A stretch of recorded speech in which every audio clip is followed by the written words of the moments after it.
Hello everyone, Lore Master of Sotek here with a very particular special occasion. So for many of you, we very recently finished the Chaos Dwarf Q&A series, I think about a month ago. But at the end of that series, I kind of mentioned doing a couple of bonus things. And one of them was, of course, that we did a live stream over on Twitch that I added onto the playlist. But another thing I really was thinking about doing and was mentioned a tiny bit was being able to speak with the Chaos Dwarf community, because like many fantasy communities from back in the day, um, the Chaos Dwarf players actually have a community, but unlike many fantasy communities, theirs is still alive and still going. Because I suppose when you're an army that is already barely being supported as it is, the world blowing up isn't really that different from the way things are already going. So I want to thank so much. We have Chitskoi and Oxy here joining us from their community. And before we dive in with today's topic, would y'all mind telling us a little bit about your community and where it is, and just a brief history behind it, as well as what it might be for anyone that's interested in joining? And Oxy, why don't you start us in on that? Yeah, no problem. So, Chaos Dwarfs Online is first and foremost a forum, but we also have a spin-off Facebook page and Instagram and other bits and bobs, Discourse and stuff, Discord and stuff. But the main thing we are is we're a forum, a community of fans of Chaos Dwarfs. Yeah, and it doesn't matter if this is fans of Chaos Dwarfs, of the more recent Legion of Asgore models, or the old Big Hat models, or some of the old models going back into the 80s and stuff. Just, if people are into anything short, bearded, and angry, they're probably going to find a home there. It's been a forum for a very long time. I think going back to about 2007, there was a previous website called The Hand of Hashut, and Chaos Dwarfs Online was a kind of competitor to that website, which kind of came out on top. And it's been going strong for well, in internet terms, an extremely long time, and it's got a very dedicated user base. You know, there are people on that forum who have been using it and contributing to it for 10, 15 years, like a long time. And it's just really it's a really positive little place on the internet. You know, there's a lot of forums where you get the negative elements of our hobby, and you just don't get that in Chaos Dwarfs Online. It's like a very positive, friendly, nice place to be. Everyone's there to help each other's hobby out. And like you mentioned before, Chaos Dwarfs, the planet getting blown up wasn't a big deal to us, you know? So we don't get an awful lot of that kind of Age of Sigmar versus fantasy fans. We don't get a lot of that Kings of War versus Warhammer fans kind of rivalry or anything. We're just happy that we're finding other people that are into this quite obscure faction, if you know what I mean. Yeah, that makes absolute sense.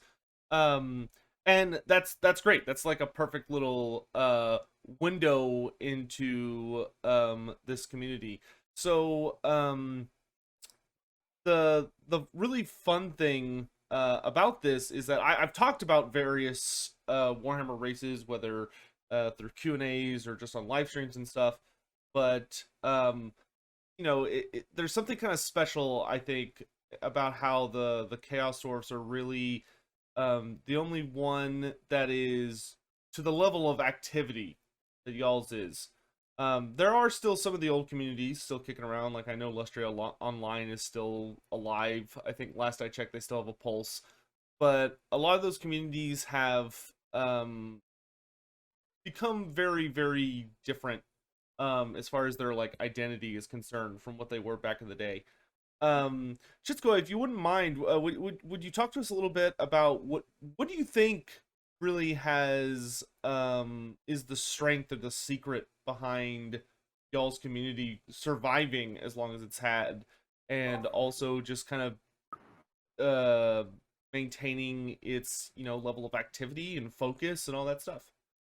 I think it's a really fair question. And I think it really interests me because, what you're talking about is a faction that goes all the way back to the very, very beginnings of Oldhammer. You're talking about a faction with roots right back in the 80s. And yet at the same time, many of the people who are movers and shakers in our forum and our community now were not alive when the range originally, as it was envisaged, was launched. Quite a lot of people on Chaos Dwarfs Online are collecting miniatures, some of which we'll talk about today, that are older than they are. And Oxy and I are actually both people involved with that. So I only came to Hashut. My path to Hashut started, a calendar year ago at most. And since then, I think the thing that has made the community such a welcoming place to new people who vaguely remember the 90s range, or in my case, remember that Chaos Dwarfs were this mysterious thing that was banned or in some way, removed from Warhammer around about the time that we were coming online, as it were. I think the thing is, the fact that Chaos Dwarf fans have been operating on the edges means that they have a huge amount of creativity required just as a kind of minimum price of entry, right? So you're talking about a community of fans who have been given very, very small amounts of lore, most of which we'll talk about today at some point, who've been given one army book and then Tamurkhan, 15 years later. And from that perspective, to be a fan of those concepts and the coolness of the original ideas really necessitates creativity. And if there's one thing that I found the discourse for Chaos Dwarfs, which is the message board, and the Discord, which is now really popular, has got, is it's got such an inclusive vibe for any form of creativity you want. I'm mostly a writer, so I write one of the longest running story series on the discourse. But then there are people who come into that thread and they'll do art of it. There are people who are doing a kind of constant rolling exchange of different miniatures that they've either created themselves or found in the market.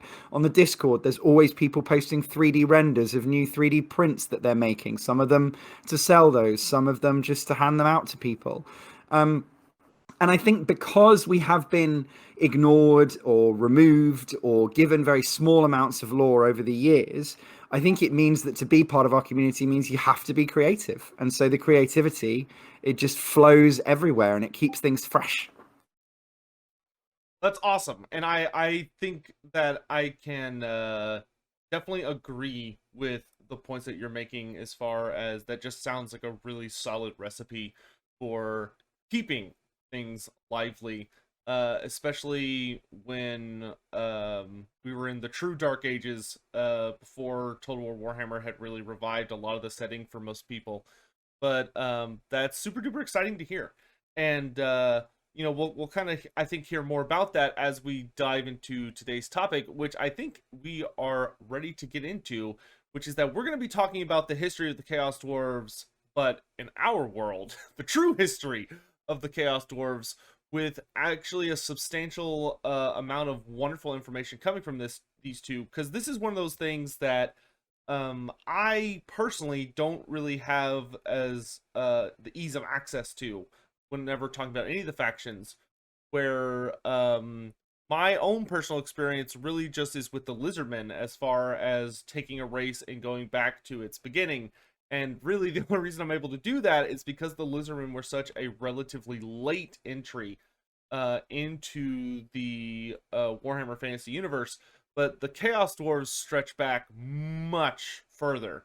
So today, we're going to be talking almost entirely about this history with the Chaos Dwarves, and Oxy and Chitsko are going to kind of help explore and explain the direction this race has taken.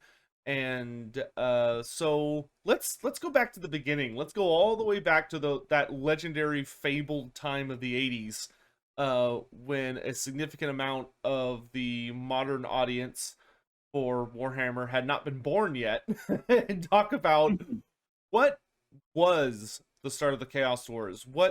When did they first come out?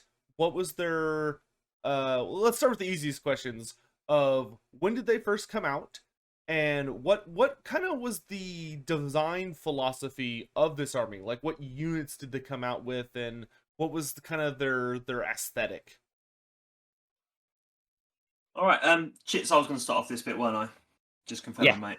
Cool.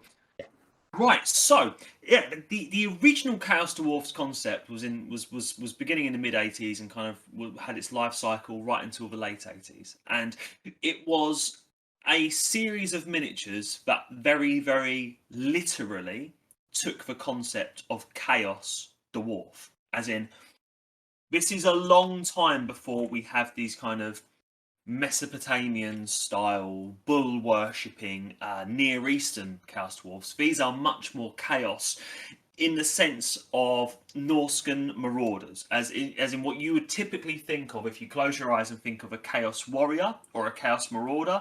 But instead of it being one of those, we're talking about a dwarf here.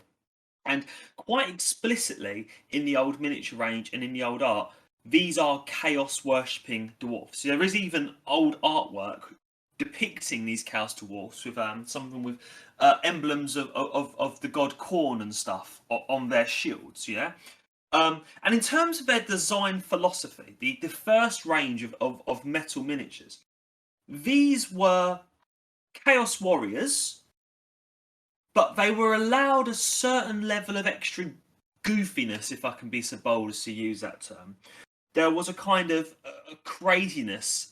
Chits has called it an anarchic look before when we've looked at these sorts of models, and I think there is a real anarchy to these models. So a lot of these models, they look like little Chaos Dwarfs, little Chaos Warriors, but they will have mutations. Yeah, we'll have people with snake arms. We'll have people with no head, but a head in their chest instead. And there's no uniformity at all. The only thing that really unifies that range of miniatures is how different they are to one another, how completely different they are to one another. And there are some really, really beautiful models that come out from that time. A fan favourite who was on the front cover of the original box of these guys was the Master of Madness. And this Chaos Dwarf was rocking a big hat before big hats were cool. This guy is absolutely legendary. He is a Chaos Dwarf who is wearing a helmet, a kind of hat. And on his hat is a statue of him with a little version of himself on that hat. And on that model's hat is a little statue of the same guy. And the viewer's supposed to imagine that just goes on for infinity. That's amazing. Yeah, increasingly smaller versions of him. I do actually own this model. On the model itself, I mean, the sculpting technology only lets it get so far to a little blob at the end. But yeah, really, really, really bonkers stuff. Guys with snake beards, guys with rampant mutations, and all that sort of thing. And something else to remember as well is that during this era of Warhammer, it wasn't just Citadel Miniatures putting out these models. Of course, Marauder was putting out models for the Warhammer game as well. They were completely legal to use in Warhammer games, and a lot of our miniatures from that era actually come from Marauder miniatures. Now, what Marauder miniatures did, which is a really, really cool little take on it, as opposed to just making these like miniature Chaos Warriors, what they literally did was they took the models in their range that were Chaos Warriors and they resculpted them as dwarfs. So we have quite literal mini-me's of a lot of the famous dwarfs of that era. So you can actually put them next to one another and say, here's the tall version and here's the short version of the exact same model, normally just with a big beard sort of added to it.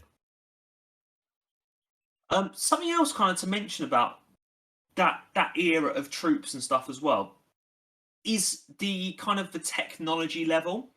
So we're very used to dwarfs being a kind of black powder capable race, and Chaos Dwarfs in particular being kind of warfare being waged on an industrial level. Yeah, we're used to seeing Skullcracker engines and Iron Demons and big old mortars and Death Shriekers and stuff, but these were a much more, again, kind of like low-tech marauder sort of force. So in terms of weapons and stuff, you're mostly looking at swords and axes and maces and shields. And for the range, they had a whole range of Chaos Dwarf crossbowmen who were very much like the Chaos Dwarf warriors, little squat fellas with helmets and spikes and horns on their heads, and armed with crossbows. I think that's the main thing about the troops, isn't it, Chits? Yeah, I think it's important to dwell on the way that miniatures were sold back then. So the Master of Madness has a great piece of art to accompany him, but he came as part of a box called the Chaos Dwarf Renegades, which was a set. But then you would also have with the crossbowmen, they were sold as torsos, and then you would glue a plastic crossbow and hands to them. And those were kind of the two different types, right? Either you would get these super distinctive mini Chaos Warrior sculpts in a box, or you would get these super generic rank and file dudes with combination plastic and metal components. Man, that's something I do not miss. It's plastic and metal mixes. But yeah, I collect Rogue Trader Guard as well, and they have exactly the same problem. If you want to scrub them of an 80s paint job that went wrong, then you have to melt the arms in the process. Oh no! I've always said that the best cure for any kind of lead related nostalgia is to use lead models. It will soon get rid of that nostalgia very, very quickly. I am someone that I definitely love and appreciate the ease of modern day plastic minis. But yeah, so that's a great starting idea. And something that I kind of find really almost charming about it is kind of the idea that I think a lot of people's fascination in the Total War or kind of modern community, people that didn't get to experience even regular Warhammer Fantasy on the tabletop, whenever you mention they hear about or learn about Norscan dwarves, a lot of them kind of get this idea of more like not as technologically advanced Chaos Dwarfs. Kind of like I think many people would hear that idea of like these classic Chaos Dwarfs and go, "Oh, that sounds that sounds like what I imagine." Which unfortunately for them is of course not the case, but it's really interesting to know that they kind of have those humble beginnings, which a lot of things in fantasy did. The further you go back, particularly to say like third edition, you really see a lot of the armies in Warhammer Fantasy were not as they were just a lot more simplified, especially in the technological terms. The concept of fantasy I don't think had taken to the idea that we have with modern Warhammer, where fantasy can have many elements that some people would almost think is too advanced. But from starting from those humble beginnings, of an age of dwarfs that have been chaosified, when do we start to see an evolution? And how does it take place? Do we start where does it begin, this evolution towards modern dwarves? Do we see it in the terms of maybe more brimstone and fire, or is it the onset of siege weaponry? Is it the look for a cultural identity? What is it that really starts the change from just chaos warriors that are squatted to something really distinct? I would say it's the biggest change and the biggest step really is the kind of siege weaponry that we started to see come out during that range. Some of their artillery and some of their other bits. For example, the Chaos Dwarfs were then released with some kind of minor artillery pieces, not big artillery pieces. We're not thinking anything in the range of what Legion of Asgore or anything like that had later on. More like a small mortar team, yeah. So like a tiny little mortar, looks like a little cauldron that they can fire projectiles from. There was the swivel gun, which is a very, very sought after model, which I'm extremely excited to have in the post at the moment. So I'm gonna get my own swivel gun soon. And it was like a little cannon on a stand, which we swivel from side to side.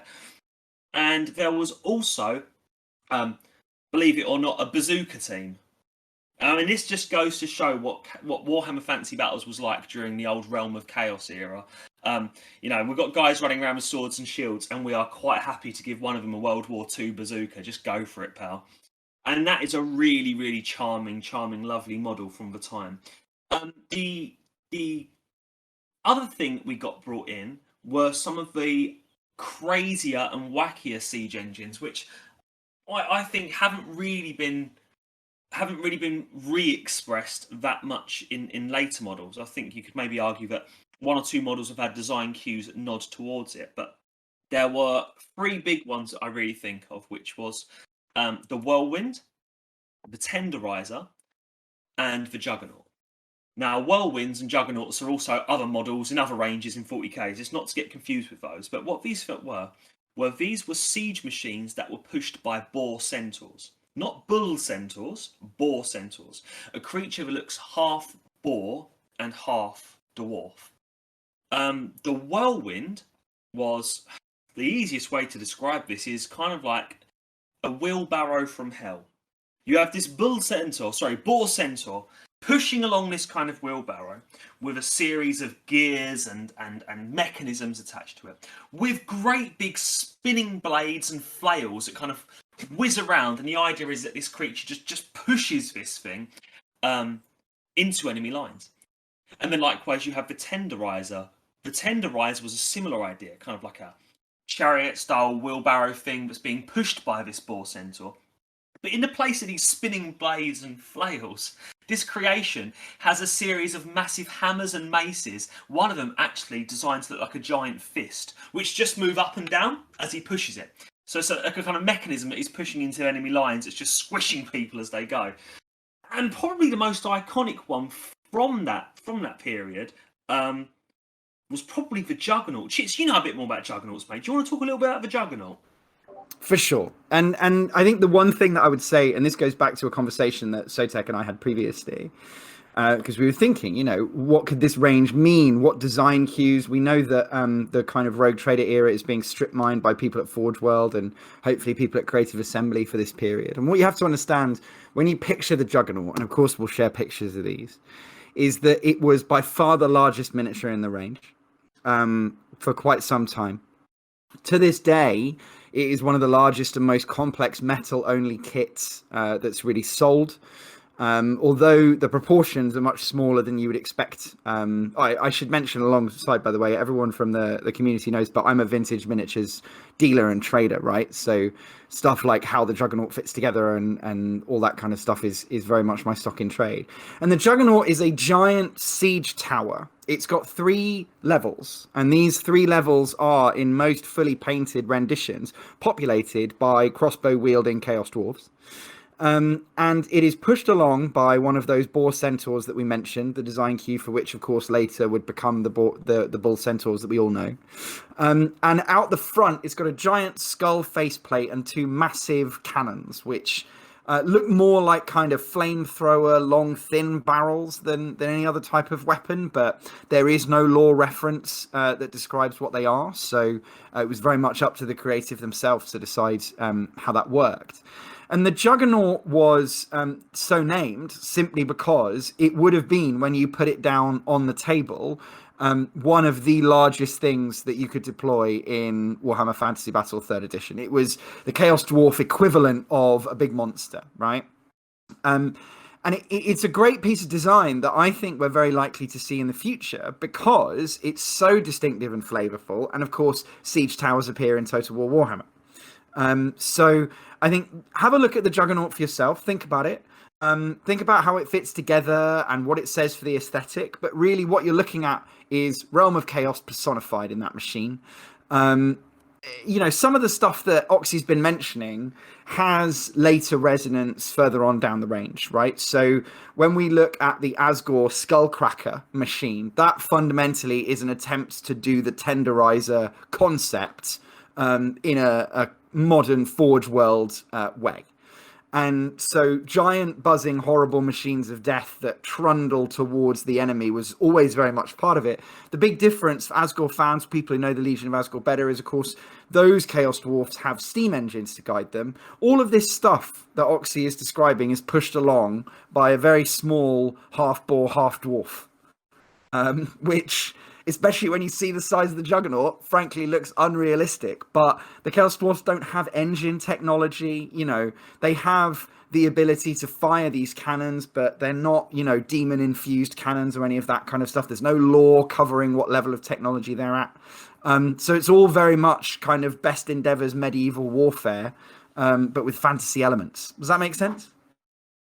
It does. And I must say, these are these designs are just I can only describe them as Mhm. like delightful, but just Yeah. almost just like obscene levels of absurd. Like this, it's that kind of delight that I feel a lot of people get when they see Chaos Dwarfs for the first time. I mean, when you're, I'm literally looking at an army here, and we'll have pictures up here where people are able to look at it, thanks to the editors once they're provided with them, which I'll make sure to take care of. But I can only describe these to my mind as anyone who's been forced to mow lawns is they're just weaponized lawnmowers. Like, Yeah. it's literally like if you had an active imagination as a child of being forced to go out in the summer sun and mow your family's lawn, these are probably not dissimilar to what you would have preferred wielding to cut the grass. But the Juggernaut in particular is just absolutely amazing looking. It essentially, from my eye, looks very much to be the part of a siege tower that someone just slapped some guns on the front of. Yeah. But it's a very impressive piece, especially considering the time. I can't imagine what the thing weighed. But it's just got. I can. I've weighed it. Oh, fair enough. I've posted it all. Trust me when I say a complete. Just for reference, a complete Chaos Dwarf Juggernaut will cost you about 150 UK pounds on the market right now, and it will fit in the palm of your hand. It is hard to put together, hard to stick together, but so evocative. I think the best way that someone describes it on the Discord very recently is if the big hats were a Space Marine Legion, they'd be word bearers, right? But if the original 80s Chaos Dwarfs were a Space Marine Legion, it'd be world eaters. And cornate runes abound in a lot of the art, although they're not pledged to any one particular god. But what you have to understand is these are not high-tech dwarfs fresh off the Karazhan Core, infusing demons into stuff. This is more like dwarfs who've gone mad and just started strapping any old stuff together as long as it can maim, mutilate, and destroy. They're very much more anarchic chaos than, sinister scheming chaos as they would become in later iterations.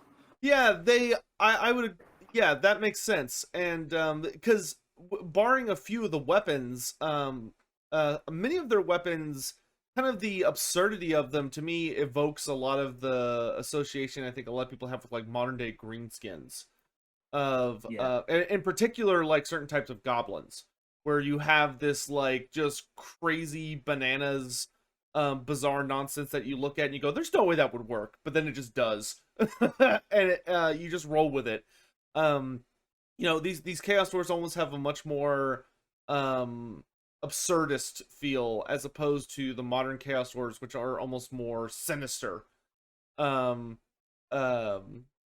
much more of I mean, but it is a delightful theme. Like I don't think anyone could argue against that as far as they, especially limited as they were by the modeling technology of the time, they really came out with some just hilarious but also really wonderful designs.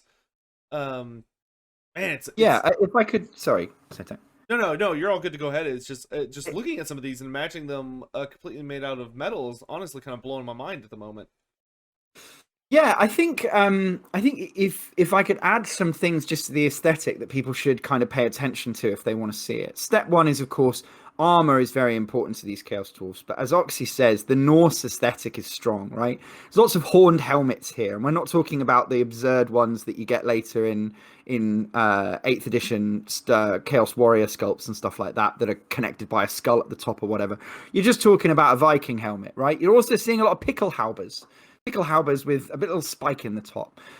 You see the motif of scale mail that will be so resonant throughout the history of the Chaos Dwarfs, but you also see a lot of heavy plate armor and a lot of chain mail. Chain mail you don't really see outside this range on a Chaos Dwarf. And as an aesthetic, I think it's probably unlikely to crop up in future iterations. And of course, you also do kind of get this whole 8-pointed star aesthetic, and the generic, chaos means spikes thing comes through on the Juggernaut and places like that much more strongly. Any sort of symbolism that directs them towards a particular god, or suggests that these might be Chaos Dwarfs devoted to one or other of them, is not really present. And as you look at the kind of mainline infantry, the Marauder Chaos Dwarfs and stuff like that, the mini-me range, as Roxy called it, really you're looking very much at dwarven tribute sculpts, right? So you're looking at what was the aesthetic of the 80s Chaos Warrior. Well, we've taken that, we've moved it on. But these motifs, they do reappear in the Asgore range, because some of that heavy plate armor is completely absent in the Big Hat range in the 90s. But it comes roaring back with Asgore. And I think when Oathbreakers finally drop in Age of Sigmar, I'm sure that that will be back again. Although, of course, we'll have to wait and see. Yeah. If there's one thing I could add as well, looking at you talking about them having different styles of armor and all these different helmets and stuff, and we've used the word anarchy a couple of times, it being a much less unified sort of range to the later ones. I think we also have to think about what were these models being used for, right? Because we can think of, Warhammer being the game that we last left in 8th edition, and we see in Total War and stuff as this absolutely massive rank and flank game, and an awful lot of people playing with these miniatures would have been using them in something that nowadays we would regard as much more of a skirmish game, maybe even a role-playing game. You have to look at those old Realm of Chaos books from the 80s, where you rolled a wrong dice and all of a sudden you're cursed to have tentacles for arms or a silly walk or something like that. And these models kind of, I think, they look awesome ranked up and they look awesome in a big army. But I can't help but feel that they are really, really at home in a small war band full of random mutations and stuff like those books would have intended. Well, and that's what the Renegades box is, right? I mean, Sotek, we'll have to get you a copy of this, because I know in the resource we sent you, it's not present. But the Chaos Dwarf Renegades box that has the Master of Madness in it, the cover art on that is a manifesto, right? This is, a group of 7 or 8 distinctive, almost evil adventurers from some kind of Chaos Dwarf role-playing party. And, there's the wizard, there's the big guy with an axe who's crazy, there's the guy who's sealed up in his armor, all this kind of stuff. And that whole marauding diversity of Chaos Dwarfs is something that's really lost at the end of this 80s iteration. They're not restored to that status until Age of Sigmar, ironically, right? Where you now start to see things like the famous Chaos Dwarf that appears in the Iron Golems, and the Chaos Dwarf that appears in that other warband that I forget. And you start to see, yes, and also there are dwarfs who worship chaos, and that's what these guys are, which gives them a kind of diversity that really, when you get into the 90s and into much more structured regiment-based play, you are dealing with a radically different set of demands, and therefore the aesthetic gradually gets standardized and closed down to turn them into a coherent culture. Yeah, and it is really it is a fascinating change, and I think a lot of people will find this interesting watching this video, seeing that distinctive beginning of dwarves who are chaos, as opposed to a very, very hyper-focused race that we see in the modern lore. And there's a lot of it's funny to me, because when you kind of look at like some of the war machines and stuff, you could definitely see elements that have survived or were brought back in more recent times. Obviously the boar centaur becoming the bull centaur is a rather amusing evolution that only became necessary because of the cultural aesthetic they chose to focus the Chaos Dwarfs into. But the stuff like the bazooka is literally from a lore perspective just it's still here. Like it's brought back, which is fantastic. And you could see a lot of these minis and kind of see very recognizable systems from them, which I just think is wonderful. But it is very interesting to kind of see how there was this pivot from Games Workshop to have dwarfs that are merely just dwarfs that have fallen to chaos, and then for that idea to become such a rare thing in later editions, to the extent that when you look at Warhammer Fantasy 8th edition from a lore perspective, or even 7th edition or 6th edition, you have dwarfs that have fallen to chaos is an exceedingly rare term. Applied to only a handful of individuals. Very similar, I think, to the idea of chaos elves. I think went through a very similar situation where chaos elves used to exist as a concept.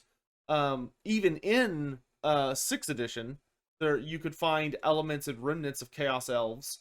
But then by 8th edition, chaos elves have completely ceased to exist, which puts certain characters like Dakala, the Denied, into like this really weird limbo of they're technically still canon, but also like very they're just like, this very bizarre exception to the rule. And with the dwarfs that fall to chaos, we see none of them really until all of a sudden they pop up super randomly with the return of them, essentially with the driver of the Black Kraken during Dreadfleet. And of course, the developers over at Vermintide actually bringing out a Nurgle worshipping dwarf that has fallen to chaos, which was such a rare callback. But I think we've spoken enough about that. But I think a good ending question for both of you, as far as these old dwarves, is: what do you have any theories or ideas on why do you think Games Workshop made this decision to really take these chaos fallen elder races of like the elves and dwarves and kind of put them up on the shelf and replace them with a much more organized and distinct race, the races that followed afterwards? You just bear with me 1 second, Sotek. I've got some notes on this. Just 1 second, mate. While Jack's finding those, I can offer you a few bonus segments, Sotek, of moments in the wider lore where the original 80s Chaos Dwarfs appeared. Yeah, I'd love to hear that. Go on ahead. The first reference I would give is the inventor of the Juggernaut, the Tenderizer, and the Whirlwind, Thimbrin Snakebeard, who was famous for being strangled to death by his own beard. You can guess why. It was magically enchanted to be snakes. And the idea behind Thimbrin Snakebeard was that he was a dwarven engineer who went mad. And so the lore behind the release of those miniatures that we were talking about was published in White Dwarf. And, it described Thimbrin as this figure who had descended into madness and then turned his engineering skills to evil, which is the kind of story that you would expect to occur repeatedly in the environment that you're talking about, where you have people able to do that, right? Because logically speaking, that should be an arc for characters to follow. You also have other little things. So there was a regiment of renown called Prince Ulther's Dragon Company. And the vibe for Prince Ulther's Dragon Company was they were a regiment of renown that were on kind of permanent crusade because the king of a dwarf hold, his dying wish had been that his son, before he takes up the reins and takes up the crown and becomes king, would be that he would crusade around and kill all of the Chaos Dwarfs. He would wipe them out as a race, such as they were, which gives you a sense of the idea that was achievable at the time. And so they form a mercenary company and they go around looking for that. It was a semi-comedic story. You can find it on Stuff of Legends if you guys know that website. If not, ask me on the Chaos Dwarfs Discord and I'll tell you all about it. But fundamentally, what you're looking at really is a range that is just another creative outlet for that milieu at the time, right? It's just another option is, well, what do the dwarfs need for enemies? Oh, well, they hate the Chaos Dwarfs because the Chaos Dwarfs are the dwarven equivalent of the Warriors of Chaos, and why wouldn't you? And that motif continues into the 90s, and Oxy will talk about it in a minute, but I just want to take a step back and think about this from a business standpoint, right? Because the story of Games Workshop and the story of their intellectual property, which I think is something that people are reflecting on now because of the fan film debacle and all that kind of stuff. Story of Games Workshop and their IP fundamentally is taking fun, cool, loose ideas and boiling them down into a resilient commercial artifact, right? And so at least one driver behind the move away from the 80s was that the range itself was kind of a bit fun, but who was it really for? It wasn't big enough to be independent and stand on its own 2 feet. But it also, wasn't so small that necessarily Chaos Undivided players or Chaos Warrior players would want to augment their range with a few of these little stunty fellows. So I think it found itself caught between the cracks. And I think the move to big regiments, which of course sold big blister packs, which of course brought in more revenue, was something where the Chaos Dwarfs, they just didn't inspire that in quite enough fans to commercially sustain themselves until Rick Priestley revisits the idea in the 90s. And now Oxy would know much more about that because he obviously has an ongoing dialogue with Rick Priestley. But I don't know if you were planning to mention that, Oxy, in this conversation.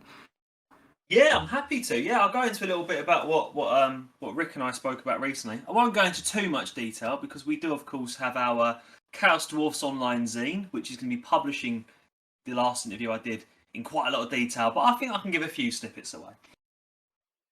So, from what Rick told me, was that the Chaos Dwarfs, as they were, as in the 1980s Chaos Dwarf, the Mini-Me Warriors and the Tenderizers and Boar Centaurs and all that kind of stuff, it wasn't something that he'd had a creative hand in at all.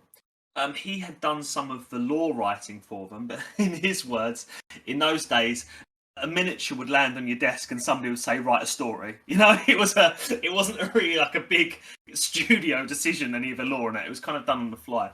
And it wasn't until much later in the 1990s that the idea of doing a proper, and when I say proper, I'm not trying to talk down the original range there at all. I more mean a unified Chaos Dwarf army kind of came around in the studio as something that they wanted to do. And it was Brian Ansell's idea. And Brian Ansell, it was one of his last big moves at Games Workshop, was that he really wanted to get a Chaos Dwarf army out there. And Ansell worked quite closely with John Blanche to kind of discuss what these beings were going to look like and what their kind of story and aesthetic and a rough sort of direction was going to be. And they ended up kind of landing on the sort of Mesopotamian side of things. And what happened was Blanche knocked up a few sketches and passed them over to Rick. And Rick's job was to kind of come up with who these dudes are, where they are, what they're all about, what their kind of culture and lore is. And then he was also to be a go-between with the Perry brothers, who were going to be sculpting this. So Rick had been given this piece of paper with some sketches and some rough ideas. Now, Priestley is very, very interested in ancient history. It's something that he studied and continuously studies. And he had a massive hand, didn't he, in Warhammer Ancient Battles, along with Nigel Stillman. So he is someone who is very, very into his ancient history. And actually, something that most of us love about Warhammer Fantasy Battles in the old world is that these factions are often kind of like inspired by real life, real world cultures where these people really lived and stuff. So he ended up with the idea of, okay, we've got to make these Mesopotamian stuff, and he came up with the big idea of them being kind of slave society, of them being an industrial society. That comes from him. And the hats is a bit of a funny story. So he had looked at the kind of ancient artwork and stuff. So you look at kind of ancient Babylonian reliefs. You find like the big Lamassu statues out in Iraq and stuff, and they had the curly beards, don't they? And the kings and stuff had curly beards and these kind of large style hats. And Rick had the idea of, let's get that in there. Let's just do the hat motif as the thing. And he said to the Perry brothers, like, all right, this is what they've got to look like, and we need to give them some big hats. And the Perry brothers said, yeah, off we go, we're going to do it. Now, they were working in two different studios at the time. I believe that Ansell was on the Isle of Wight or something, and the others were in the actual Warhammer studios. And it was all being done through phone. So Rick was having to, this is so pre-internet, Rick was having to explain to Ansell over the phone what the Perry twins had made, and Ansell was giving his feedback based upon that. So it was a constant go-between where he was saying, yeah, the boys have done a great job here, they've got big hats, and Ansell was saying, I don't think the hats are big enough. He's like, honestly, mate, the hats are big enough. No, I know those boys. They haven't done big enough hats. Tell them to do bigger hats. All right, sure. And he'd go back and he'd tell them to do bigger hats. And then Perry Twins said, this is getting ridiculous. They're going to start falling over if this carries on. And then back and forth. And it got to the point where the Perry Twins just thought sod it and just went a little bit mad with the hats and gave them those absolutely giant hats that we now know and love from that range, with the horns and spikes and skulls and runes and Lord knows what else carved into them. And Rick said that he ended up meeting with Ansel and put the Chaos Dwarf down on the desk, and they had a whole meeting, and the Chaos Dwarf didn't get mentioned once.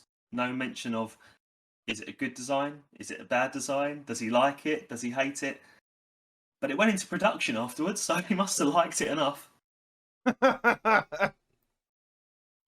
Oh my gosh, that as like just a random aside, that reminds me way too much of the infamous story behind Peter Jackson and the flail that the Witch King uses in the movie. But if anyone's ever seen those extended features, but that's a very, very delightful story, and B, does explain a lot about the hats that have become beyond famous or infamous, depending on how you feel about them. So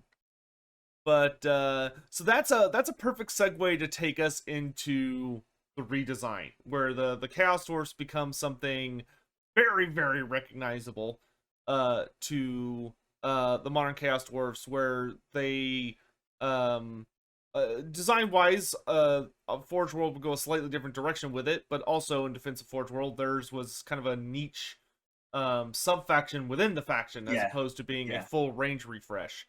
So let's talk a little bit about the 90s, like the true Chaos Dwarfs that are gonna be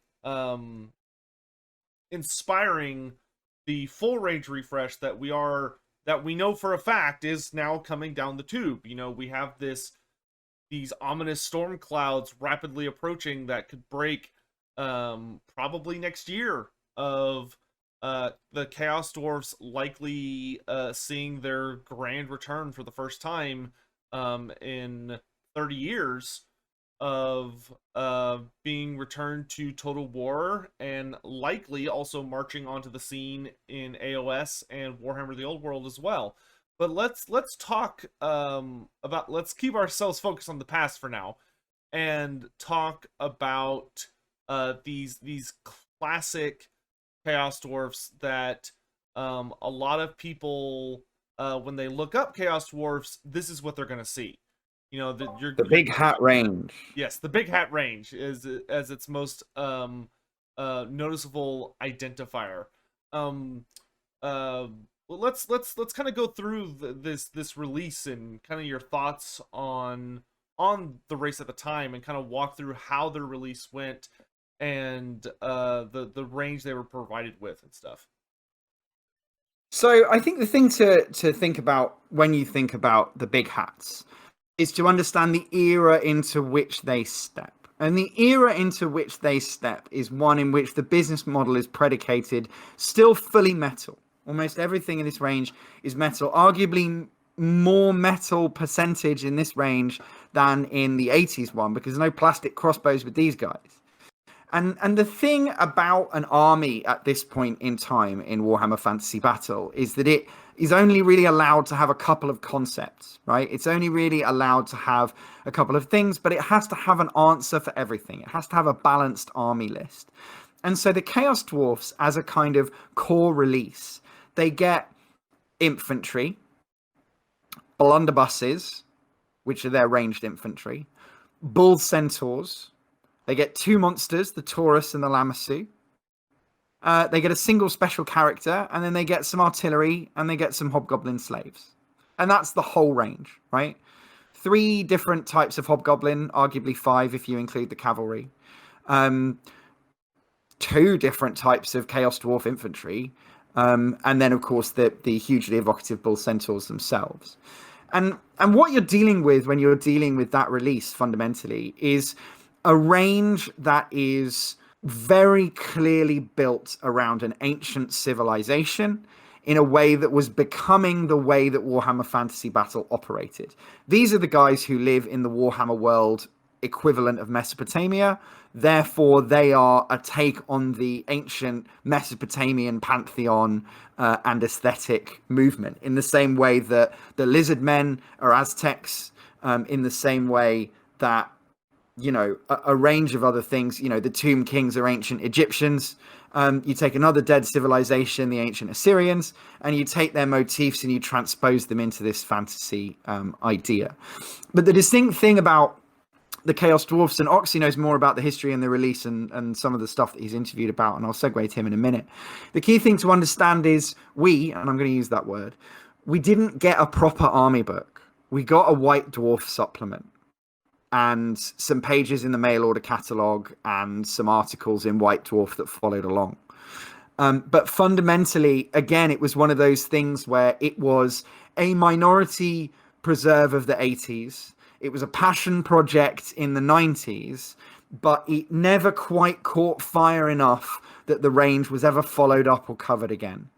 And so our last gasp until Asgore was in the Ravening Hordes that was released as part of one of the later editions, has a bare bones army list for people with Chaos Dwarf miniatures, which includes the rules for blunderbusses, which were extremely elaborate and arcane at the time. And yet this range is so unbelievably popular that it has spawned imitators the world over, and new miniatures are being created by small companies, by individual bedroom creators and 3D printers to this very day. Which tells you something about just how right the aesthetics and the concepts behind it really were. It was hugely flavorful. It was Mesopotamia, which is not a culture that is commonly drawn on in history, but then also it had these Scythian Mongol hobgoblins, these warrior slave greenskins. You know, it had this enormous set of artillery with these big missiles and mortars. And it just blows people away to this day. And to this day, as a vintage miniatures trader, when people speak to me, the first thing they always ask me for is the Big Hat range. And I'm only too happy to help. But fundamentally, for us, really, when you say Chaos Dwarfs, you're right, Sotek. This is what we think of, and this is what really drives our creativity to this day. Awesome. Oxy, anything to kind of add on to that? Or kind of taking us into, you know, more of the history of their physical release and stuff. No, not particularly. Chits. I think you've covered that, mate. Sorry. That's all good, man. That's all good. And you know, it's funny for me looking at this range in detail with the source you provided, and we'll kind of have these images flashing by. Of one of the things I can't help but point out is that Games Workshop themselves even still seemed very dedicated to particular models in the range, and some of these models from this fourth edition time back in the 90s are still, at least in one case, the Lamassu model is still the exact same.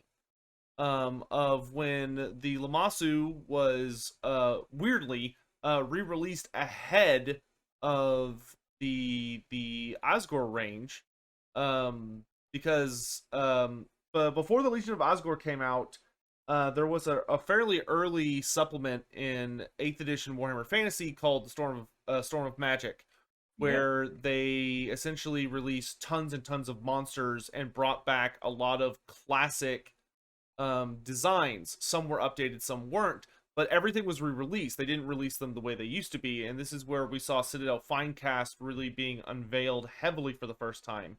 And they brought back a lot of really old sculpts, in particular many of the sculpts from the Albion Crisis, but the Lamassu and the Taurus, which are the exact same minis from their old school counterpart, just upscaled a little bit to make them appropriately sized for 8th edition, and also made out of Finecast. But other than that, they're literally the exact same sculpts, which I just find really funny. And just kind of shows that even within Games Workshop or Forge World, you know, there were still individuals that understood the kind of the lovely genius that was a lot of that classic Chaos Dwarf reign.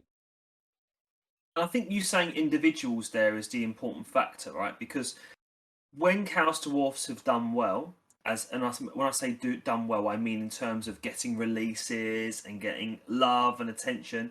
It has almost always been down to individuals within the design team who have a particular like or love for it. I mean, there is floating around on the internet the bones of what was going to be their 6th edition army book.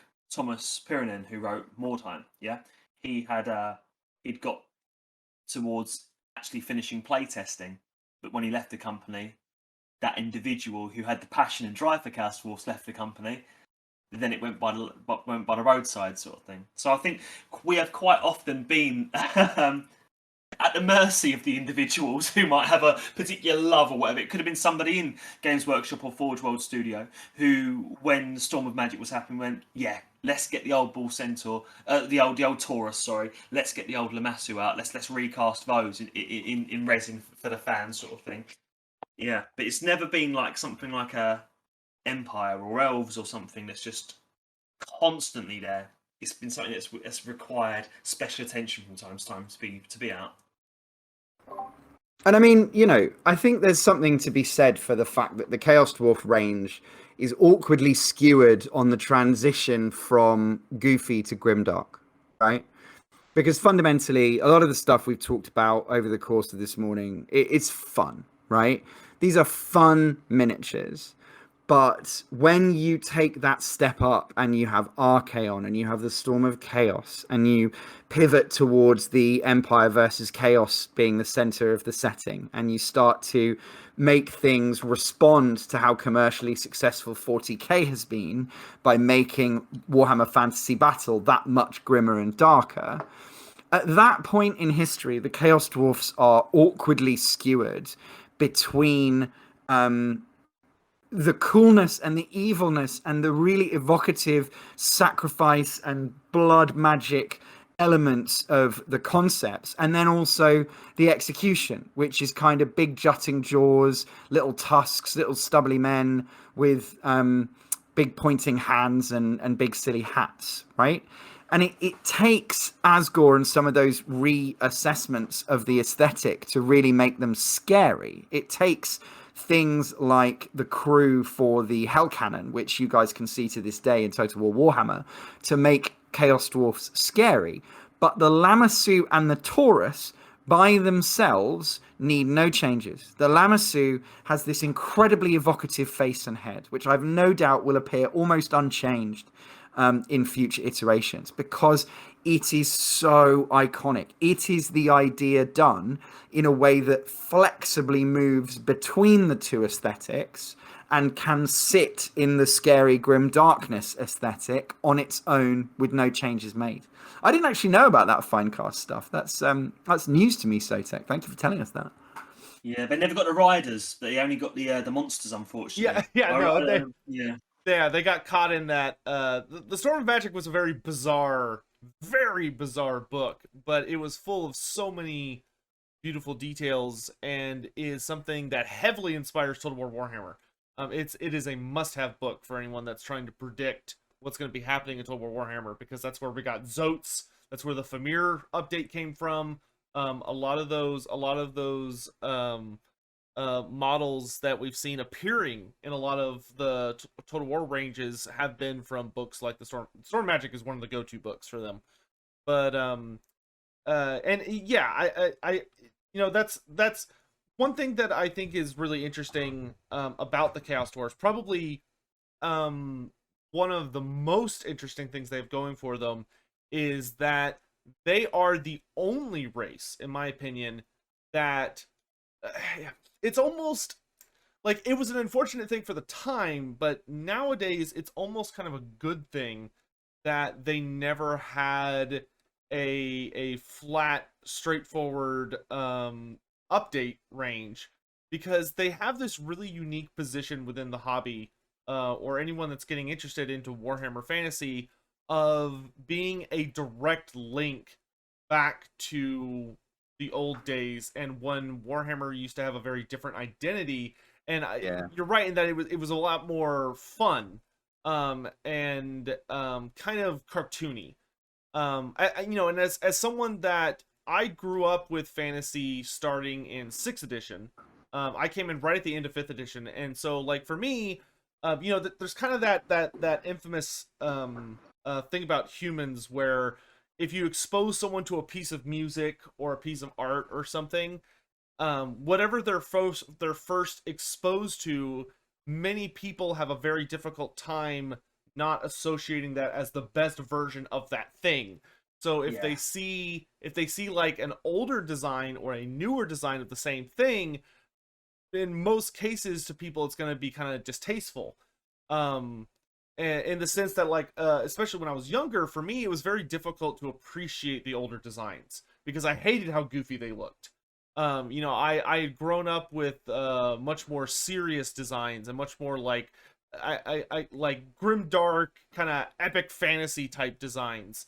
And I always, when I was younger, like the Chaos Dwarfs were almost like a sore reminder of like 5th edition Lizardmen in particular, which 5th edition Lizardmen, like I still can't look at them and like appreciate them. I'm still struggle getting over that hurdle.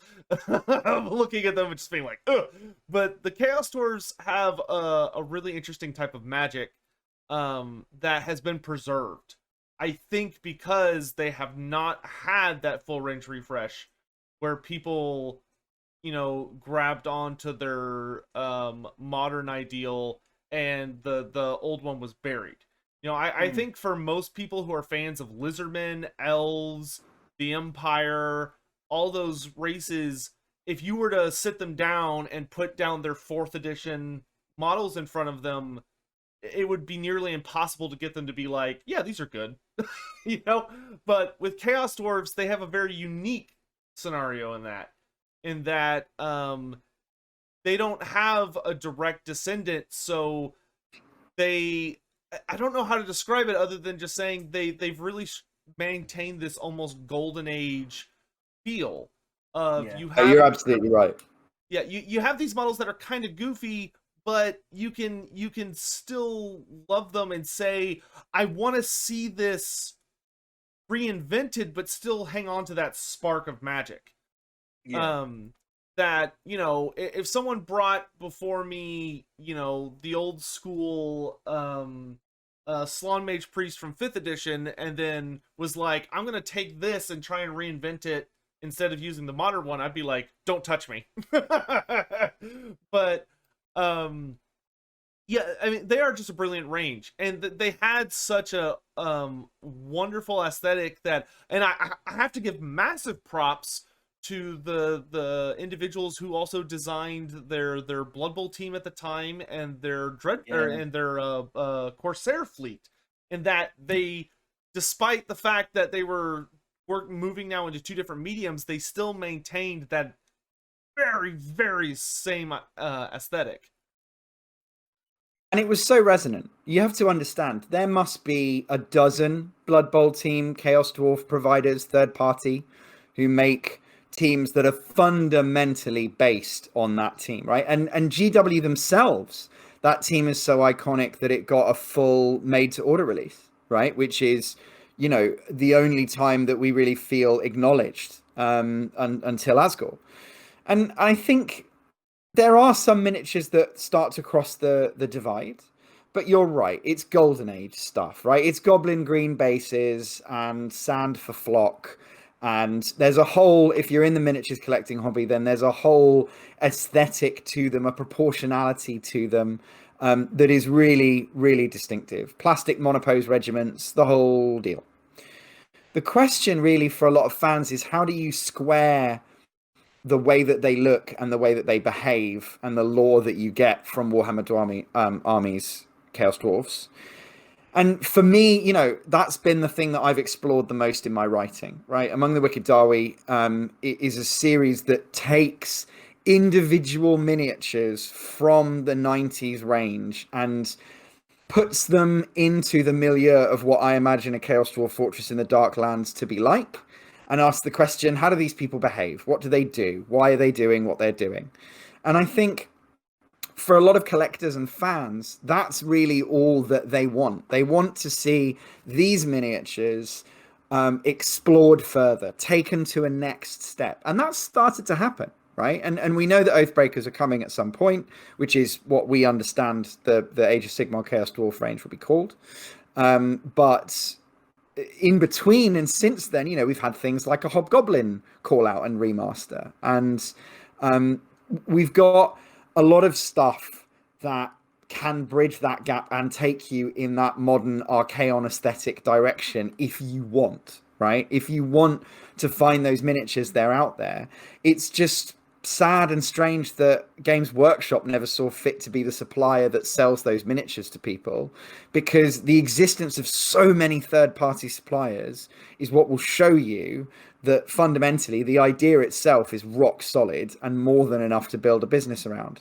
It doesn't seem to be a business that has ever caught the attention of the Games Workshop studio creatives for more than a couple of years at a time. Yeah, well, and that definitely leads into I think one of the most infamous things that can be discussed, and we just don't have the time to get into it here, about Games Workshop is, of course, they are as a company infamously short-sighted. I think when it comes to a lot of their larger overreaching decisions. Anyone that suffered through the agony that was the end times has experienced this firsthand. But in the interest of time, let's press forward a little bit. So we have these classic Chaos Dwarfs, which for anyone that watched the Q&A, you'll know that a significant amount of the lore that we use for modern Chaos Dwarfs came from this era. This is pretty much the only instance in which you can go all the way back to 4th edition in the 90s and still find that lore. You still, I mean, that Chaos Dwarf supplement, even when Forge World came out and updated some of the lore and some of the range for all of the general lore about the race and the Darklands and all this stuff, they literally just ripped the text from that supplement and just posted it right in the new book. Like, there was no rewrite of a substantial amount of it. They only added to it as opposed to completely rewriting it, which is very unusual. Games Workshop usually did not pull that trick when it came to updating races, in particular from 5th to 6th edition. I think 5th to 6th was probably the biggest leap from kind of a cartoony, goofy aesthetic to, like, we gotta go grimdark, like, we gotta go super grimdark. 7th edition, I think, being probably the most grimdark of the editions. 8th edition had some lightness brought back before they nuked the setting. Let's talk about kind of what I think was one of the most famous moments when I was little, which was the Storm of Chaos. So we get to 6th edition, we're finishing 6th edition, they drop the Storm of Chaos, and out of nowhere, from the ropes, comes in the Hell Cannon. One of the largest pieces, and I think easily the heaviest piece Games Workshop has ever made.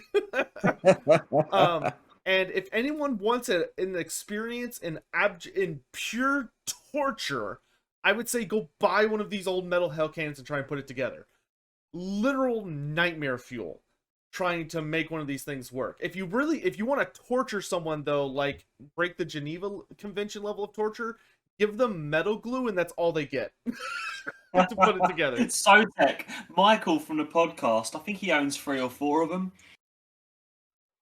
There's a famous conversion somewhere on the forum, Oxy, that's a double-length hell cannon. Do you remember the one I'm talking about? I think that might be one of Bassman's from Bluebeard's Forge. It's a feat of engineering. We have a commission sculptor on the forum who you can pay him and he'll make stuff and he'll make you your own Iron Demon engine and all this kind of stuff. And one of the things he's made is he's taken the already over heavy, hard to hang together cannon of the Hell Cannon, and he's taken the shaft of it and he's doubled the length just to really prove his technical prowess. But yeah, it's an iconic sculpt, and I think those three crewmen, they're so important for us as a fandom visually, because they were this moment where it was like, oh, okay, so those guys are all still out there. It's just that there's no miniatures for them. Because you look at the crewmen for the Hell Cannon, and they are not back to the 80s. They are a grimmer, darker presentation. They've got helmets that are actually based on the boys from the 80s, but they've got those classic ringlet beards that were the linchpin of the aesthetic in the 90s. And from that perspective, we're getting a clear message just in one miniature, in three crewmen, that says it's real, it's all still there, they still worship Hashut, they make awful giant artillery pieces just like the old goofy Earthshaker, and they sell those, and they are in dialogue with the unified eightfold path forces of chaos run by Archaon, right? Which is almost all you need as a super fan, is to know that your boys are somewhere in the back of that giant army, and the camera doesn't pan to them at any point in Storm of Chaos, but they're there, and it's very clear that the idea has not been reinvented or rolled back. The Hashut worshipping Chaos Dwarfs have shown up for the Storm of Chaos, and they brought something extremely cool with them. Yeah, and it's such a striking piece too. I mean, the Hell Cannon went from being a almost random callback to the Chaos Dwarfs, including the Storm of Chaos, is kind of a fun thing, but the piece was so absurdly popular that despite, I'm sure, the expense to make it, just due to because I mean, for anyone that's never seen a Chaos Dwarf, this thing's like 90 components. I mean, it is absurdly difficult to put together because it is so heavy and it has so many parts. And despite all of that, the piece was so incredibly popular that instead of retiring it after the Storm of Chaos, it was just added to the Warrior of Chaos range and became a staple model of their range, despite the fact it's not a Warrior of Chaos piece, it's a Chaos Dwarf piece. And it also kind of reminds me in some ways of those older Chaos Dwarf monsters, in that it is this weird fusion of almost goofy, but it's so terrifying at the same time. Where I think it's very similar to a Lamassu, where you look at it and you go, this thing's ridiculous, but it's also horrifying to look at. Well, I think one of the influences that becomes very apparent, and we can all see this in the Archaon era, right? Because in the Archaon Storm of Chaos era that you're describing, fundamentally, Chaos Warriors become Chaos Space Marines. They become built like a brick shithouse. The armor becomes magical in a way that somehow means that they become gigantic compared to normal mortal humans. And that proportionality is retained into the future ever since, to make the Chaos Warrior this ultimate avatar of destruction who is much, much harder to defeat, where previously he's just a human guy whose skin is visible between the plates of his armor, who's a bit of a bad dude and a raider and here to worship some nasty gods. And really what you're looking at with the Hell Cannon is you're looking at a clear statement of demon forging, demon smithing, and the putting of demons into objects that becomes such a cool part of the Chaos Dwarf aesthetic that we all kind of misremember it being present in the 90s, but it wasn't. If you look at a 90s era Chaos Dwarf Earthshaker, you're looking at something that was made in a foundry and put on some wheels and then wheeled off to battle. If you look at a Deathstreaker rocket launcher from the 90s, same deal. There are not melting faces coursing up and down the barrel of it, right? That's what makes the Hell Cannon so evocative, is it's very, very clear that this is not just an engine of destruction, it's an engine of torment, and there are things and people inside this machine suffering. And that is not something that had really been part of the Chaos Dwarf range until this point. Until this point, all of the weapons that we've described, you know, they've got dragon motifs, they've got faces on them, etc., but there's no indication that they're possessed. Whereas with the Hell Cannon, it becomes clear that these are demon smiths who smith demons into their weapons. Yeah, and that's a fantastic point. And you know, it's clear that I think moving on to kind of the last big installment is that for whatever reason, Forge World kind of gets the reins taken off them, right? Forge World, near the end of Fantasy, very unfortunately, were allowed to start. Well, I phrased that poorly. They were allowed to start going wild, which was great because they were really interested in pushing Warhammer to links never seen before. But unfortunately, they planned to be able to do it over the course of an entire edition plus, and they only got maybe a couple or a few years before the whole thing was shot in the back of the head. Of course, us seeing this very infamously with Tamurkhan and the Monsters Arcanum, and that both books were intended to be the first book in a new series, and instead they ended up being standalone releases because Forge World never got the chance to continue their projects. Even though they were able to create some things for another book they had coming out, which was the Battle of Blackfire Pass.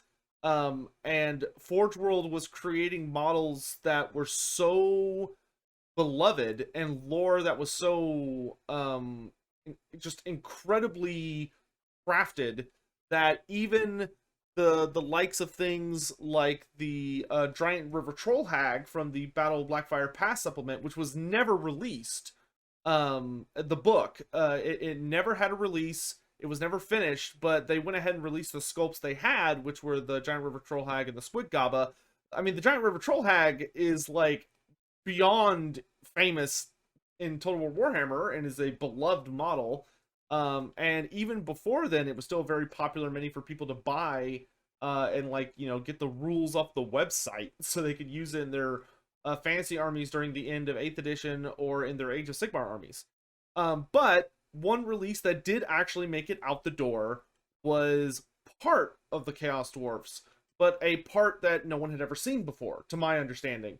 Of that, Forge World, instead of saying, let's do a complete Chaos Dwarf range refresh, which they probably would not have been given the okay on, they decided to do a Tamurkhan release, and as a part of that, release a substantial sub-faction within the Chaos Dwarfs that revolves almost entirely around kind of matching their original release of they got like 2 forms of infantry, bull centaurs, but then where they really went hog wild was just with war machines out so many war machines.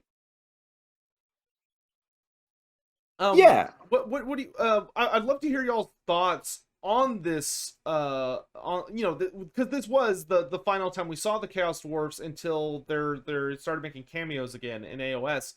But you know, what do you, from people who were in love with the Chaos Dwarfs for their entire history, how do y'all feel about the final major release, the Legion of Osgore era? I think a big thing Legion of Asgore does really, really well is it retains the Mesopotamian, kind of Babylonian, sort of ancient Near Eastern look of the Chaos Dwarfs. But what it does is it executes on that fear factor in a much greater way.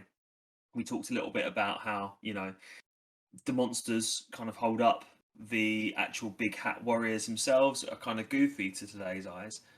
There is nothing goofy about those creatures and those models in that range. Even the non-masked ones, you know, like the demon smiths and a couple of characters who have big hats. Yeah, but I mean, these are big hats are toned down somewhat. Proportions of the face and the body and everything is a little bit more believable. But these guys look horrifying. They look scary. They look like people you wouldn't want to mess with. And you mentioned the war machines here, and I think that's where what Asgore kind of executed on in the most fullest sense was the idea of industrial warfare. Because the kind of the trope of the dwarfs being great builders and inventors and technically minded kind of people, it's that just turned up to 11 with absolutely no restraint whatsoever.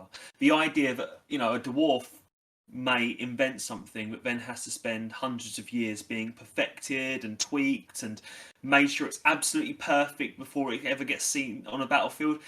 You get the impression that the Chaos Dwarfs, they don't have those rules. They're creating something, making it as big and as nasty and as powerful as possible, and they are rolling it out that day. And to be fair, I think that their range, more than any ancient world source or anything, makes me more think of the wars of the 20th century.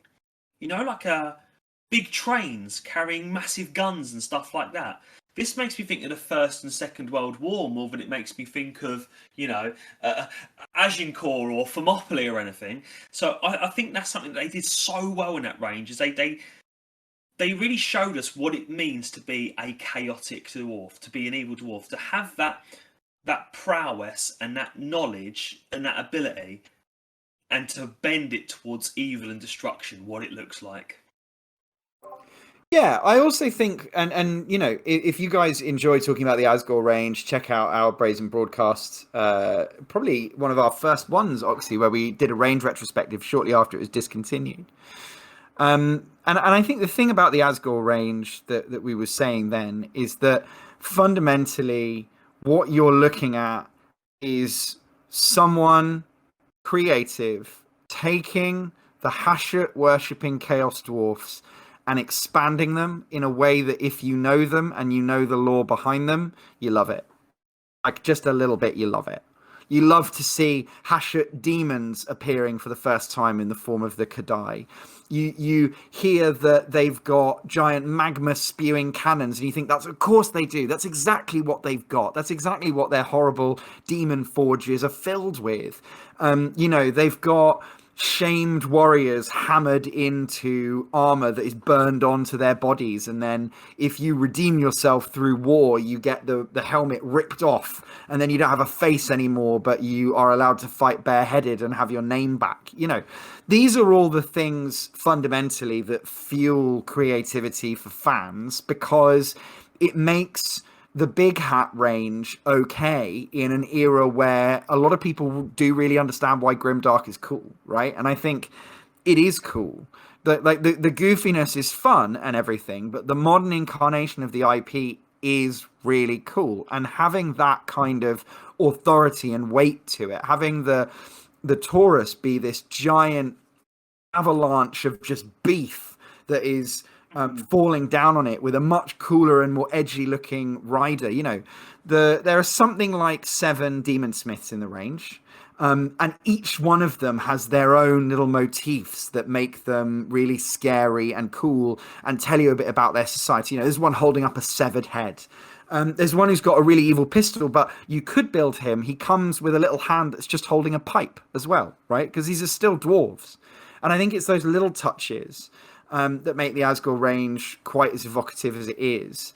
Fundamentally, it was just nice because it was a vision of what it would have been like if the Chaos Dwarfs had been taken as seriously as the other ranges, as they got to evolve through 5th, 6th, 7th, all the way through to 8th. And it felt like even though there'd been a big gap, the concepts had been done justice, and that Hashut was a bad dude who you didn't want to be caught, you know, anywhere near in the warp. He wasn't some goofy, big-hatted, greenskin eating demon. He was like genuinely horrifying. And I think we have the Hell Cannon to thank for that influence. But if the Forge World guys hadn't taken it and written the hell out of Tamurkhan, really, I don't know how much longer the fandom would have lasted. Because it would have been stuck in that golden age, Sotek, that you're quite right to identify. Ultimately, for people who grew up with Warhammer 40k 3rd edition, like Oxy and I, it's fun. It's a nice novelty, but I'm not going to start a forum and moderate a bunch of posts about it unless it's got that kind of gravitas. And that's what Asgore brings. It brings gravitas. Yeah, and that's I think that's a wonderful thing to say, and I really appreciate y'all's perspectives on that.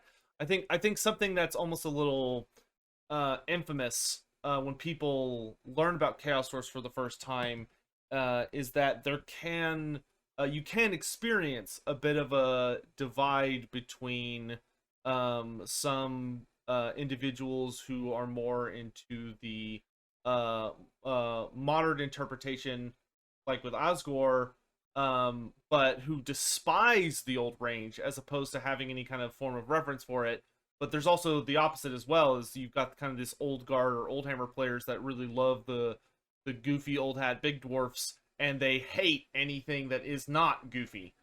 Um, which to both sides, I say that you better hold on to your britches when the Total War variant comes out, because there's gonna be inspiration coming from all sides. Um, it's not just gonna be a straight rip in a lot of places, especially with things they have to fill in. And it's good to hear that the y'all's community seems to be in a really good place as far as how to exist with such two drastically different interpretations being so close to one another. By when you really look at it, there are a lot of those similarities. Like, you can tell that every time these ranges were updated, it was not just somebody who very lazily just thought, oh, chaos. It was someone who always went back and looked at the previous version and went, okay, I need to make sure I understand this. And while it does need to fit a certain new idea, I want to make absolutely sure I make as many callbacks as I possibly can. Which is just great. So what you're saying is it wasn't done by the guy who designed the Invader ATV? I'll go ahead and say yes, even though I have no idea what we're talking about. No, sorry. It's a 40K joke. It's a 40K okay. joke. Gotcha. It's really not for us. It's just about Space Marines running out of ideas. But I think the fundamental thing to say about Chaos Dwarfs as well is that for us, just take it in your own direction and we will love it. Oxy's latest Chaos Dwarf army that he's been posting about for a couple of years now, I think, is aesthetically nothing like most of the stuff that we've looked at today. My writing is a really detailed dissection and analysis of, a giant fortress on the very far western edge of the Darklands. The very far eastern edge of the Darklands, just next to the Mountain of Morn. I'm a fundamentalist Big Hat fan who wants to explore the ideas from Tamurkhan and the ideas from Warhammer armies in great detail. But we've got loads of collectors on the forum who they're just in it for being evil and short at the same time. Oxy, I don't know if I could tempt you to tell us a little bit about the army that you've been collecting and creating recently, the Dwarven army, that is.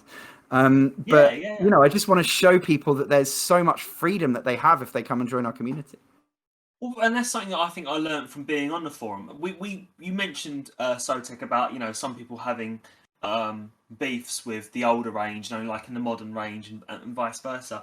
And we have a little bit of friendly banter about that in our forum. One of the first questions you answer when you first sign up to the forum is hats, helms, or masks. And what that means is 90s, 80s, or 2000s. What are you into? Hats, helmets, or masks? And people will make a hat army, or they'll make a helm army, or they'll make a mask army, and we'll respect one another's craft, and we all just love Chaos Dwarfs, and we love the fact that people are creating Chaos Dwarf armies. And I've been inspired by people on the forum that have taken it in such interesting and different direction that I ended up creating a whole new Chaos Dwarf army, because I have a Chaos Dwarf army. I have a 93 Big Hat Chaos Dwarf army with a couple of third-party models thrown in for good measure, but those sorts of characters, cartoony and big hats, and I based them for Age of Sigmar, which was the game that I was playing at the time, so they're all on circles. And then my gaming group has more recently been getting into rank and flank gaming.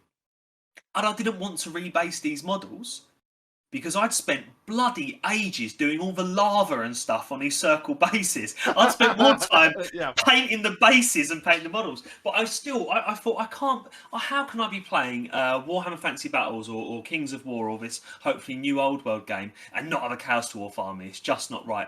So I kind of trawled the forum and saw what other people were doing, and then there's a couple of people that's going off forum called Zanko, another one called Zod the Immortal, who have very 80s style Norscan Chaos Dwarf armies, and that's the route I've been going down now. So I'm making a rank and flank Chaos Dwarf army, which isn't your kind of Hashut bull worshipping Chaos Dwarfs. They are my interpretation of what those 1980s guys are like now. Kind of a grim, dark, evil Chaos Norscan Chaos Dwarf army, complete with I'm adding models to it like the Whirlwind and Tenderizer and stuff, and the infamous Arse Cannon and stuff. I'm adding those sorts of things to it, but trying to keep it a bit grounded and a bit gritty and grimdark looking at the same time. Well, it's awesome. And I will be sure for anyone listening that we have appropriate links to kind of everything we talked about today, including like the forums and all that stuff included down below for anyone that wants to check those things out. But yeah, and that's I appreciate y'all kind of fleshing out your thoughts on that. You know, it's kind of almost a shame with the Chaos Dwarf Range and Forge world. It does seem very likely that, so for anyone unfamiliar, Tamurkhan was the first book in something known as the Throne of Chaos saga, where there were supposed to be 4 books, each of them focusing on a different brother who was dedicated to one of the dark gods. So you have Tamurkhan was the brother dedicated to Nurgle, and then there were supposed to be Tzeentch, Khorne, and Slaanesh as well, kind of all doing their own little invasions. And it seemed very likely that there might well have been we don't know exactly if all the books would have had Chaos Dwarf elements or if merely another one would have had, but it seems that very, very likely one of the other books at least would have had another large sub-faction of Chaos Dwarfs, as they did actually release one final model for the Chaos Dwarf range, which was, of course, Zharr the Executioner, who, unfortunately for him, released so late that he was considered an Age of Sigmar model as opposed to a fantasy model. He never had rules in fantasy because he was released so late by Forge World as kind of one of those really delayed pieces. But that does kind of take us in to Age of Sigmar, where the Chaos Dwarfs, we know now for a fact, are on just over the horizon. You know, we can hear them marching behind the hill, where there have been 2 Chaos Dwarfs that have appeared so far as part of the Warcry game. One of them being a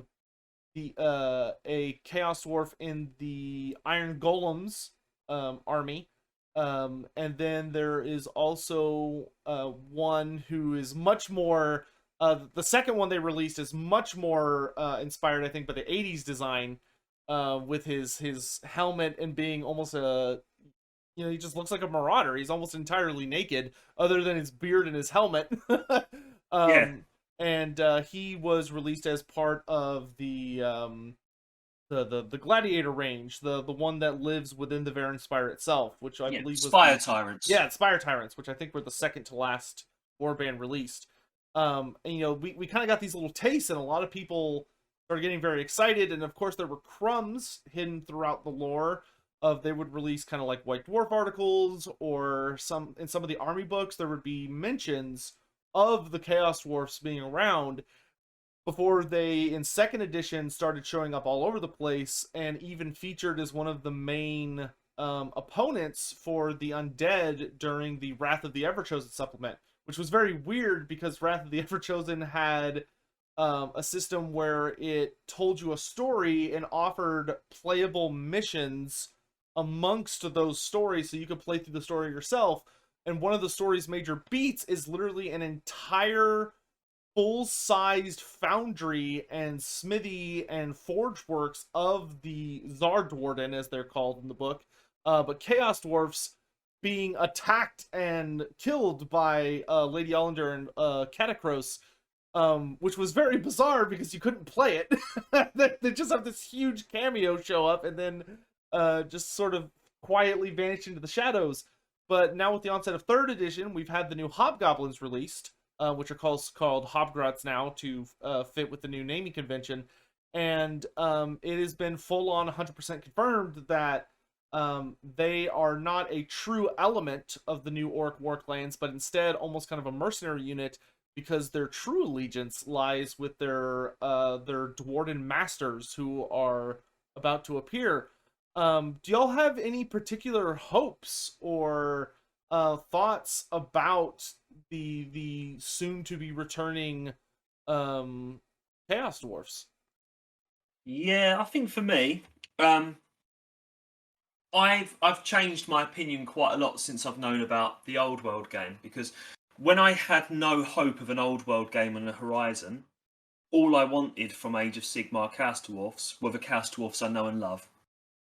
But now that I know that there is a potential future for having the Chaos Dwarfs I know and love in the old world, I think Age of Sigmar should do what Age of Sigmar does best and just go completely and utterly wacky with it. Do something we haven't seen before. Do something utterly, utterly crazy. Throw a couple little tidbits in, a few little design cues that nod back to the past. Maybe what we've found with the elves, haven't we? You know, you've got your foot troops that nod back to the past, and then you get your giant stone cows and kangaroos for everyone who likes the crazy stuff. And I think that, you know, why not? Age of Sigmar has positives and negatives as a setting, but one of its positives is that there are absolutely no limits as to what you can do. If you can imagine it, it can exist there. I think they should just absolutely go crazy with it and come up with something completely and utterly left field. I think for me, look, the biggest question that a lot of fans on the board have got right now is how will it look next to all of my other toys?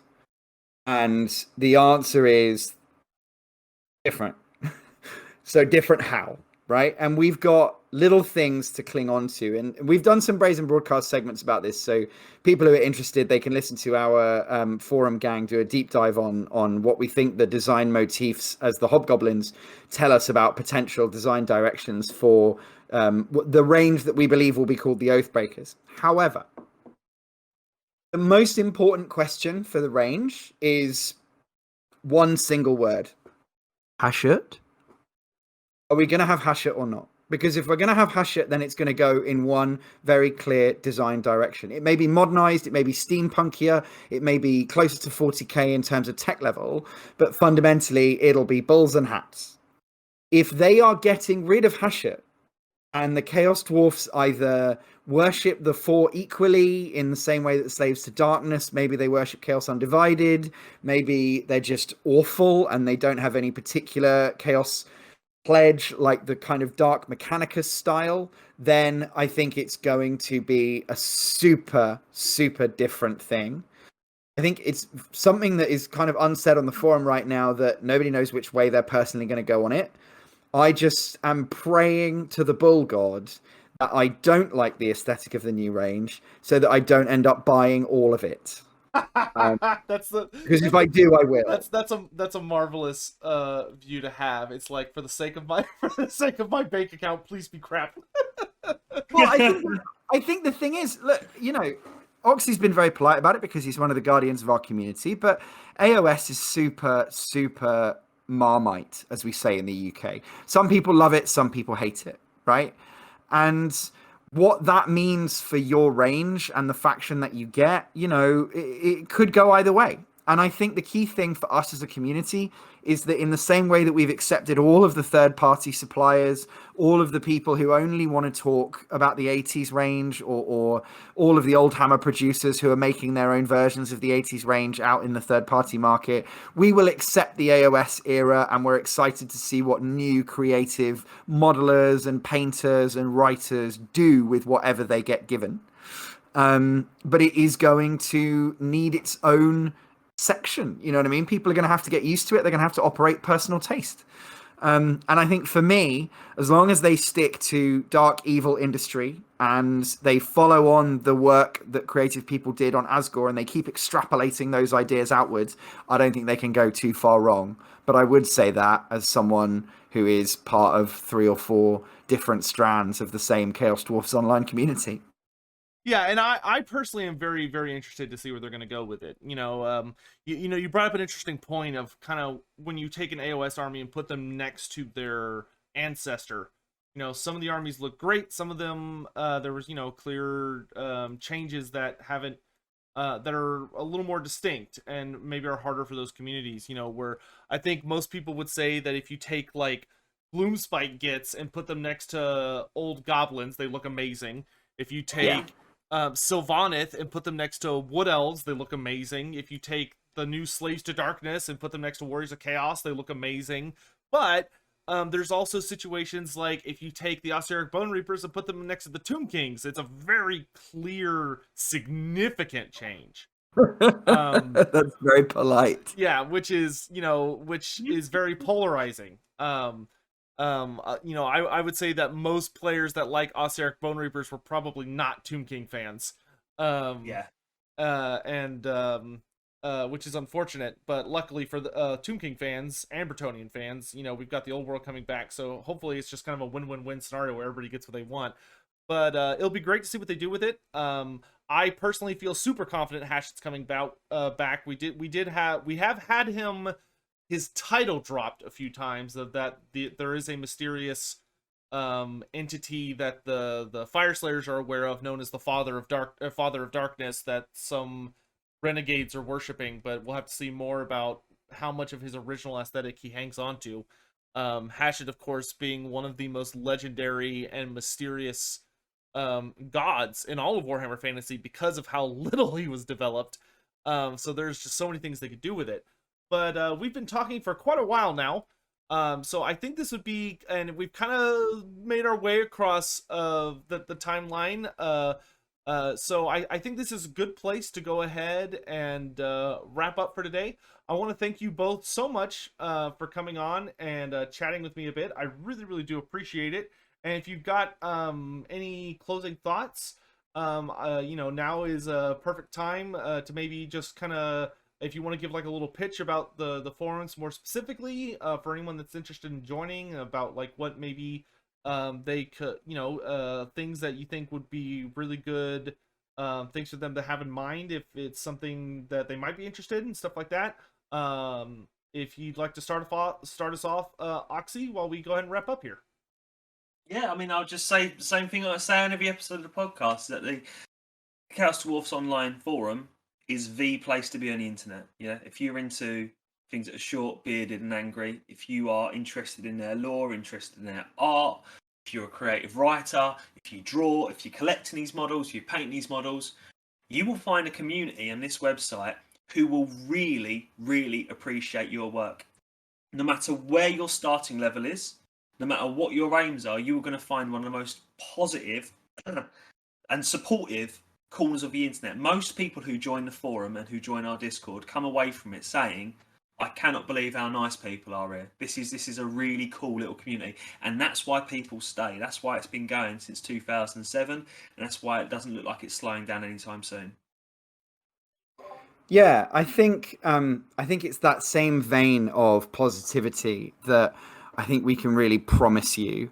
I know that Oxy's story is relatively similar to mine, but earlier in his collecting life, like for me, it was December of 2020, and I had just written, a bunch of stuff, a bunch of creative pieces all about Chaos Dwarf characters and exploring the ideas I had for my army. And I started posting them up, and I got nothing but relentless positivity in the comments of my posts. And I met amazing people, made really good friends, including Oxy. We have a podcast now. We're in the Discord every day just chatting shit, whether it's about life in the off-topic channels or whether it's about detailed analysis of miniatures in the various miniatures channels on the Discord. And that experience has been really, really positive for me personally. It gave me the confidence to sell my first pieces of short fiction. If you're in the market, DM me, but more importantly, search among the Wicked Dawi on YouTube or on our Discourse, and you'll find that story, which is still ongoing. And I think if you want to find a vintage miniature, if you want to dip your toes in and find a low-cost way of collecting a Chaos Dwarf style army, if you want to express some single creative piece, Oxy is right. He's speaking from personal experience. So am I. It is an environment where you will get people who will help you and be nice to you and go with you on that journey. And you'll get to learn lots of things from the stuff that they post as well. All right, great. So that's going to be it for us today. Thanks again to Chitskoy and Oxy for coming on to speak about that. Once again, I will have links to all of the relevant places and posts down below, and we will see you guys next time. Thanks so much for watching, everybody, and have a great day. Bye.